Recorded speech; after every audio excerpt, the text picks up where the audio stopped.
कुर्बान जाऊँ मियाँ मोहम्मद बख्श साहब क्या खूब लिखते हैं। पंजाबी कलाम है। चुप रहना ते कुछ नहीं कहना, तियां दियां तकदीरां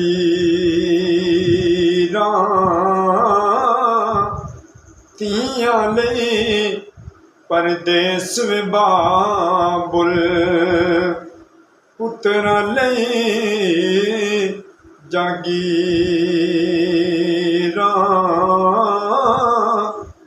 सिख पुत्रां दी डाडी होंदी आखण लोग सियाणे, ए मेवा नबियां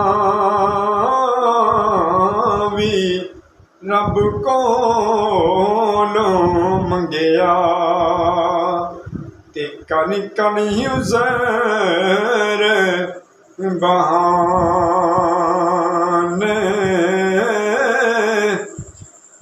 दुनिया डाडी असीं माड़े डरदे उफ नहीं कहंदे, टुर गए ने महबूब जिन्हां दे, ना ओ जिउंदे ते ना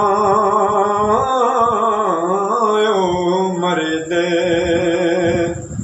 बस कर मियाँ मुहम्मद बख्शा।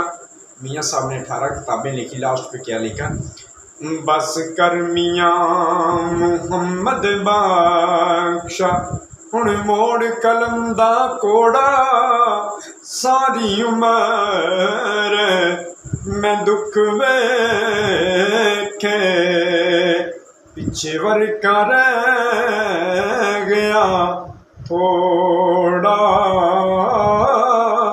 वीडियो अच्छी लगे चैनल में ज़रूर सब्सक्राइब करें। शुक्रिया।